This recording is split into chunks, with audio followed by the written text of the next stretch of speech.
자, 반갑습니다. 자, 오늘 D&D 파마텍 분석을 도와드릴 건데, 자, 일단 코스피부터 봐보면은 3,935포인트로 해서 0.23% 상승을 보여줬고요. 그리고 이제 코스닥 같은 경우에는 어떻게 됐죠? 맞아요. 1.8%. 자, 저번 주 금요일부터 해서 계속해서 강력한 반등을 보여주고 있죠. 거래량도 보시면은 지금 코스닥에 대한 거래량이 더 크게 나와주고 있습니다. 그러니까 사실상 지금 순환매가 돌고 있는 와중에 지금 코스피 같은 경우에는 전반적인 시장에 있어서 미국 증시가 어느 정도는 올라와주고 있긴 하지만 미국 증시에서도 좀 약세를 보여주는 모습. 왜? 금리 인하에 대한 불확실성한 재료들이 아직 남아있기 때문에 이 부분에 있어서 12월 2일 날 연준 파월 의장에서 연설이 있죠. 그래서 그 부분에 있어서도 재료들이 나와줬을 때 금리 인하에 대한 부분에 있어서 바이오 섹터는 좀 민감한 부분을 보여주고 있기 때문에 우리는 그것 또한 체크해 나갈 것이다 라고 말씀을 드리는 거고요. 그리고 이제 이런 수급이 들어와주고 있다는 것은 특히 자 코스닥을 보시면은 외국인들이 물량을 좀 던지는데 기관과 개인들이 좀 사들이는 모습을 보여주고 있어요. 그리고 오늘 펩토론 같은 경우에도 한 8%대 반등을 보여주고 있습니다. 그래서 이 부분에 있어서 일단은 바이오 섹터 저번 주 한 주만 보더라도 계속해서 외국인과 기관들의 물량을 담아가는 모습을 보여주고 있죠. 그만큼 돈이 들어와줬다는 것은 수급의 큰 변화 그리고 차트의 큰 변동성을 가져올 것이다 라고 말씀을 드리는 겁니다. 그래서 우리가 이 부분에서 지금 무상증자 신주 상장일이 12월 5일로 잡혀져 있는데 과연 주가가 어떤 식으로 만들어질지 어느 정도는 이 무상증자의 1대3 배종으로 과거 종목들만 보더라도 과거 사례만 보더라도 어떻게 됐어요? 신주 상장일까지 권리락 이후에 고점 찍고 빠지는 모습을 보여줬습니다. 그래서 지금 그러한 단계에 놓여 있고 오늘 0.8%의 반등을 보여주고 있긴 하지만 지금 추가적으로 거래량이 들어와주면서 강력한 반등은 아닙니다. 그래서 이러한 부분에 있어서도 매도세가 또 밀리게 된다면 어느 정도 금방 밀릴 자리다라고 말씀을 드리는 거죠. 그래서 우리가 지금 자리권에서 일단 생각을 해야 할 건 자 밑에서의 조정에 대해서 그 대비책을 좀 생각을 해야 하고 그리고 신주 상장일 이후에 과연 차트가 어떤 식으로 만들어질지 우리가 무엇을 조심을 해야 할지 오늘 영상에서 설명해 드리는 시간을 가져볼 테니까 눈 크게 뜨고 잘 따라오시길 바라겠고요. 자 오늘 영상을 보시고 도움이 되셨다라고 하신 분들은 구독과 좋아요 한 번씩만 눌러주셔서 저에게도 큰 힘이 될 수 있는 여러분들도 오늘 하루 좋은 하루 보낼 수 있는 그런 하루가 되시길 바라겠고요. 댓글에다가 D&D 화이팅 기합 한번 놓고 가자라는 의미에서 화이팅이라고 한 번만 달아주시면 감사하겠습니다. 자 일단은 투자 거래량을 봤을 때는 외국인들이 물량을 좀 던지는 모습을 보여주고 있어요. 오늘은 그런데 저번 주 금요일을 좀 볼 필요가 있습니다. 금요일날 보시면은 기관들이 물량을 던졌잖아요. 근데 기관들 창고에서 우리가 주의 깊게 보고 있는 창고가 어디입니까? 어디예요? 기관이 어디예요? 맞아요. 연기금과 사모펀드예요. 주식시장에서는 외국인과 기관들의 창고를 주의 깊게 보는데 그와 동시에 기관들 안에서도 연기금액 그리고 사모펀드의 물량들을 좀 주의 깊게 본다는 겁니다. 근데 이 부분에 있어서 연기금 같은 경우에는 특히 미래의 가치에 있어서의 분석을 어느 정도 해놓고 그러면서 물량을 담아간다는 거죠. 그래서 일단은 D&D 파마텍의 그런 경구형 치료제에 대한 기술력들이 일라일리에 대한 지금 비만 치료제 지금 엄청나게 뜨고 있죠. 그리고 마운자로에 대한 지금 그런 수혜들까지 더해지게 된다면 지금 일라일리는 지금 조정이 나와줬긴 했지만 결국에는 신고가를 계속해서 갱신을 하면서 지금 이제 첫 조정이 나와주고 있는 상태예요. 그래서 지금 이 바이오 섹터 비만 치료제에 대한 바이오 섹터에서는 지금 어떻게 되고 있다? 이제 어느 정도는 찰시는 물량들이 그러니까 하방 압력이 가해지고 있는 모습을 보여주고 있고 대장주가 이런 모습을 보여주면 어떻게 되겠어요? 뒤따라가는 후속줄 또한 어떻게 되겠습니까? 당연히 흔들리는 모습을 보여줄 수밖에 없다. 그래서 이 부분에 있어서도 우리가 조심을 해야 된다. 단기적인 측면에 있어서 자 밑에 조정에 대비해서 우리가 어느 정도는 대응 전략들을 마련해야 된다라고 말씀을 드리는 거죠. 그래서 우리가 일단은 차트상으로만 보시면 자 그 밑에서 올라와주고 있는 21선 있죠. 21선과 그리고 그 밑에 받쳐주고 있는 9만원 라운드 피겨 자리 그리고 그 밑에 또 있는 8만원 라운드 피겨 자리까지는 좀 체크를 해봐야 된다. 그러니까 결국에는 주가를 끌고 가고 있는 주포들 또한 무슨 생각을 하겠습니까? 무상증자로 물량을 받아낸 개인들의 물량들과 그리고 지금 이 상승을 만들어내는 과정에서 올라탄 개인들의 물량들을 무엇을 하겠습니까? 맞아요. 흔들기를 하면서 털어내고 싼 가격에서 받아내면서 주가를 끌어올릴 가능성이 높다는 거죠. 근데 그런 일정들이 조정에 대해서 불확실성한 재료들이 일정들이 다가오고 있다는 겁니다. 자 보시면은 자 공시에 보시면은 무상증자 결정 공시를 봤을 때 보시면은 12월 5일이 12월 5일이 신주 상장 예정일이에요. 그런데 이번 연도 1대3 배정이었던 이 무상증자 SCL 사이언스 마찬가지로 어떻게 됐습니까? 권리락 이후에 고점 찍으면서 빠졌어요. 오히려 권리락보다 더 크게 빠졌습니다. 그리고 신주 상장이 무상증자 딱 찍힌 거 보이시죠? 결국 어떻게 됐습니까? 맞아, 이 종목 같은 경우에는 어느 정도는 기대감이 어느 정도 반영이 됐기 때문에 이 반등에서의 큰 상승 이후에 빠졌는데, 하지만 이 D&D 파마텍 같은 경우에는 1대3 배정 치고는 좀 크게 올라가진 못했습니다. 그래서 이러한 부분에 있어서 우리가 생각을 해야 할 건 큰 상승 이후에 큰 조정은 당연히 나올 수밖에 없습니다. 하지만 자, 지금 권리락 이후에 한 40%밖에 안 올라갔거든요. 그래서 이 부분에 있어서도 마찬가지로 조정은 추가적으로 나온다 하더라도 자, 크게 밀리진 않을 것이다. 그래서 우리가 이 눌림을 대응을 해야 된다라고 말씀드리는 겁니다. 눌림목 자리에서의 다음 상승을 봐야 된다. 그래서 여러분들에게 말씀을 드리고 싶은 거는 일단은 12월 7일 이후에 펩트론의 그 일레릴리와 그 기술평가 결과가 나오고요. 그에 따라 이제 기술 이전 계약도 나와주겠죠. 하지만 그 부분에 있어서 펩트론 같은 경우에는 이미 선 반영으로 올라갈 대로 올라가고, 그렇기 때문에 어느 정도는 큰 조정, 그렇기 때문에 우리는 그러한 부분에 있어서 D&D 파마텍에 대한 수급의 움직임까지 계속해서 체크해 나가면서 추가적인 상승을 더 크게 봐야 할지, 아니면 전 고점을 통한 조정이 또다시 나와줄지, 그리고 물량 정리가 되면서 주가가 빠지는지, 이거를 우리가 좀 체크해 가면서 대응해 나가야 된다고 말씀드리는 겁니다.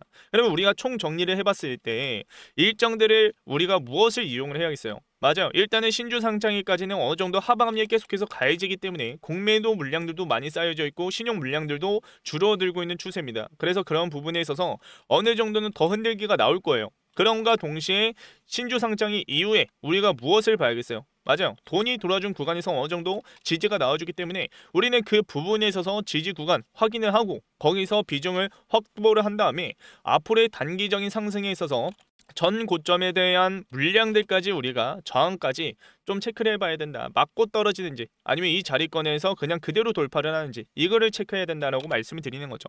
그래서 우리가 밑에서의 비중 확보와 그리고 단기 고점에서의 비중 조절 무조건 해 나가야 된다고 말씀을 드리는 거고, 그런 부분에 있어서 제가 타이밍들을 잡아드리고 있습니다. D&D 파마텍 주주 여러분들과 실시간 소통을 통해서 매수가와 매도가 얼마 원으로 해서 타점들을 잡아드리고 있어요. 그래서 아직까지도 제 전화번호가 없으신 분들이 분명히 계실 겁니다. 직장을 다니시면서 혼자 끙끙 앓으시는 분들이 분명히 계실 거예요. 제가 옆에서 도와드린다라고 말씀을 드리는 거고, 그렇기 때문에 위에 제 전화번호 010-7652-0271 번호로 DND라고 문자 하나 보내셔서 제가 곧바로 답장이 드릴 거니까 DND라고 문자 보내셔서 같이 함께 하시면 되겠고요. 이 채널에 계신 많은 구독자분들이 제가 분석해놓은 타점들, 재료들, 일정들, 대응 전략들 모두 다 무료로 받아가세요. 그래서 여러분들도 그냥 무료인 만큼 구독과 좋아요만 눌러주셔서 함께 하시면 된다라고 말씀을 드리는 거고, 다시 한번 말씀을 드리지만 D&D 파마텍 같은 경우에는 권리락 이후에 상승 고점 찍고 지금 내려오고 있는 추세예요. 그리고 신주 상장일이 이제 얼마 남지 않았습니다. 이번 주 금요일이에요. 그럼 이번 주만 보더라도 일단 주요 일정들이 다음 주로 잡혀져 있잖아요. 12월 7일 펩트론의 기술 이전 평가 결과가 나와주고, 그리고 2일에 내일 뭐가 있어요? 맞아요. 파월 연준의장의 연설이 있습니다. 그리고 또 뭐가 있습니까? 11일 FOMC 금리나 금리 동결 무엇이든 결과가 나와주는 날입니다. 그리고 11일 선물 옵션 만기, 동시 만기일이 같이 겹쳐져 있어요. 이 주요 일정들이 12월 중순에 다 쏠려 있다는 겁니다. 초중순에. 그래서 이 부분에 있어서 수급에 큰 변화가 생길 것이고 돈이 들어와주면서 한 반영으로 흔들 겁니다. 그것과 동시에 우리는 그 흔들림 속에서 무엇을 체크를 해야겠어요? 맞아요. 물량 정리인지 아니면 지금 자리에서의 추가적으로 개미터기 하면서 물량을 더 받아내기 위한, 반등을 더 만들어내기 위한 움직임인지 우리는 그거를 체크해 나가야 된다. 그래서 그러한 부분에 있어서 제가 창고별로 계속해서 체크해 드리면서 장중 브리핑으로 어느 창고에서 분 단위로 수급이 들어와 주고 있는지 계속해서 체크해 드리고 있습니다. 이런 식으로요. 자, 그래서 여러분들이 어떤 식으로 대응을 해야 할지 모르겠다. 그리고 지금 자리권에서 추가적으로 비중을 한번 늘려보고 싶은데 이 신주 상장일, 무상증자 신주 상장일 때문에 어떻게 타점을 잡고 들어가야 할지 모르겠다라고 하시면 돼. 그리고 단기 고점에서 이 큰 상승을 봐야긴 봐야겠는데 D&D 파마텍에 대한 기술력은 정말 좋아요. 기대감 정말 좋습니다. 하지만 지금 일라일릴리 같은 경우에도 조정이 나와주고 있고 펩트론 같은 경우에도 지금 어느 정도는 수급에 큰 변화가 생기면서 뭐 오늘 8% 반등이 나와줬긴 했지만 저번 주 금요일만 보더라도 19% 올라갔다가 그대로 빠지는 모습을 보여줬어요. 그래서 이러한 부분에 있어서 우리가 지금 바이오 섹터에 돈이 들어와주고 있긴 하지만 큰 변동성 속에서 우리가 어떤 식으로 대응을 해야 할지 모르겠다라고 하신 분들, 위에 제 전화번호 020-7652-0271 번호로 그냥 D&D 문자 하나만 보내시면 제가 그거에 맞춰서 대응 전략들 다 체크해드리면서 여러분들에게 나눠드릴 거니까 꼭 함께 하시길 바라겠고요.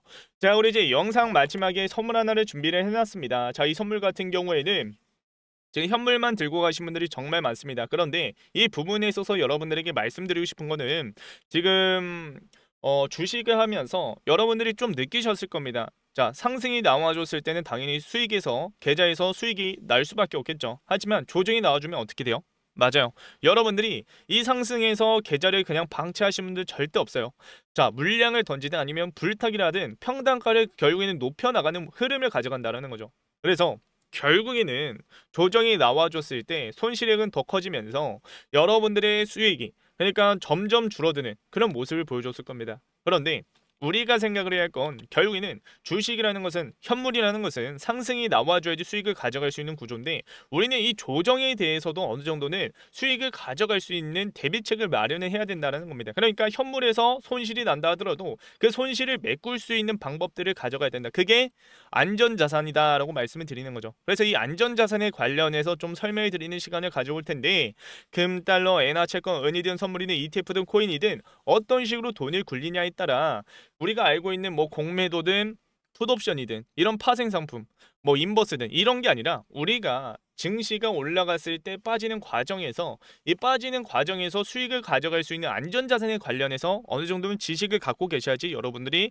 수익을 계속해서 시드를 보존을 시키면서 수익을 가져갈 수가 있다라고 말씀을 드리는 거죠. 그래서 지금부터 선물에 관련해서 제대로 한번 설명해 드릴 거니까 눈 크게 뜨고 영상 끝까지 시청하시길 바라겠고요. 자, 그러면 이 선물들이 무엇인지 지금부터 한번 설명해 드리겠습니다. 자, 그래서 제가 지금까지 터득했던 깡통을 차가면서 그런 매매 기법들을 여러분들에게 이제 좀 공유해 드릴 건데요. 당연히 무료로 나눠 드리고 있는 겁니다. 자, 첫 번째로 세력들의 매집 패턴 총 정리를 해서 자료로 준비를 해놨고요. 그리고 이제 직장인도 할 수 있는 시간의 매매, 뭐 그러니까 시간의 단일가와 뭐 종가 베팅이 있겠죠. 그런 것들을 자료로 준비를 해놨고, 그리고 이제 무엇보다 지금처럼 금리 이슈가 많고 그리고 이제 시장이 불확실성한 그런 재료들이 많을 때 안전자산 운용이 정말 중요한 시기에 놓여있다. 그래서 이 안전자산 운용 방법을 여러분들이 어떻게 가져가야 할지 좀 여러분들에게 설명해 드리고 있으니까 좀 끝까지 시청하셔서 이런 매매 기법들과 안전자산 운용까지도 좀 얻어가시길 바랄게요. 자, 일단 기법 종류 관련해서 여러분들에게 설명해 드릴 건데요. 제가 주로 사용하고 있는 것은 시초가 매매와 그리고 이제 상따 그리고 이제 종가 베팅을 주로 사용하고 있으면서 수익을 가져가고 있습니다. 자, 사람마다 그 기법, 그러니까 그 매매 스타일이 정말 다릅니다. 저 같은 경우에는 넥스 거래소에서 투자하는 걸 정말 좋아하고요. 그리고 이제 장중에 하는 것은 상한가 따라잡기밖에 안 합니다. 자, 그래서 여러분들도 기준과 원칙을 세워가면서 투자를 해야 된다라고 저는 강력하게 말씀을 드리는 거고, 그렇다고 지금 여러분들에게 이 자료를 그냥 뭐 다 안 나눠드리고 하나씩 나눠드리는 게 아니에요. 6개의 자료 모두 다 드리고 있습니다. 자, 그래서 이 자료들 챙겨가시길 바라겠고요. 그리고 이제 여러분들 중에 전업 투자를 하시는 분들도 분명히 계실 거고, 그리고 이제 직장이신 분들, 뭐 시간이 없으신 분들도 분명히 계실 겁니다. 주식에 신경을 못 쓰신 분들이 분명히 계실 거예요. 자, 그런 분들도 충분히 할 수 있는 자 종가 베팅과 뭐 시초가 매매 그리고 시간의 단일가에서 투자하는 방법까지도 설명해 드리고 있으니까 자료로 해서 설명해 드리고 있으니까 꼭 챙겨가시길 바라겠습니다. 자, 그리고 제가 이제 안전자산 운용 관련해서도 이제 설명이 드릴 건데, 일단은 금 같은 경우에는 20년부터 해서 25년까지 약 178% 상승을 했고요. 그리고 이제 달러와 엔화 각각 보시면은 20년부터 해서 달러 같은 경우에는 25년까지 17%의 상승, 그리고 엔화 환율은 25년부터 해서 제가 적어놨는데 작년에도 이제 말도 안 되게 바닥을 찍었습니다. 그래서 25년도까지 해서 자, 상승률이 한 15%, 17% 똑같이 잡히겠죠. 자, 그래서 달러와 엔화, 금 정말 중요한 안전자산 운용의 핵심 포인트다라고 볼 수가 있는 거고, 그리고 이제 지금 무엇보다 금리 이슈가 많고 시장의 불확실성한 상황 속에서 제일 주목받고 있는 게 무엇입니까? 미국 채권이에요. 물론 금과 달러, 엔화도 이제 주목을 받고 있는데 왜 미국 채권이 중요하냐? 일단은 자, 채권 같은 경우에는 여러분들이 뭐 이제 몇 년짜리 뭐 5년부터 해서 10년짜리도 넣을 수도 있는 거고 1년짜리도 넣을 수가 있는 거고 몇 주짜리도 넣을 수가 있습니다. 그런데 여러분들이 뭐 100만 원을 투자를 했을 때 만기까지 여러분들이 중간에 매도를 안 하고 만기까지 가져갔을 때는 투자 원금이 그대로 나옵니다. 그리고 지금 금리 이슈가 많은 지금 현 상황 속에서는 뭐 채권을 바로 넣으라는 게 아니에요. 오히려 채권 ETF가 정말 중요한 시기입니다. 지금은. 자, 그래서 지금 제가 계속해서 안전자산 운영까지도 여러분들과 계속해서 1대1 멘토로 해서 알려드리고 있어요. 그래서 이 안전자산 운영에 관련해서 여러분들이 좀 자세히 알고 싶다라고 하시면 지금 제가 전화번호 하나 띄워놨습니다. 위에 전화번호로 010-7652-0271 번호로 자, 기법이라고 문자 하나 보내세요. 자, 그러면 제가 방금도 준비해놓은 자료들, 기법 자료들 여러분들에게 나눠 드릴 거고요. 그리고 이제 안전자산 운용 방법까지도 좀 설명해 드릴 거니까 자, 기법이라고 문자 보내셔서 여러분들 좀 돈 좀 굴려 가시길 바라겠습니다. 자, 마지막으로 좀 간단하게 설명해 드리자면 지금 여러분들이 해야 할 것은 자, 공부부터 하셔야 합니다. 공부.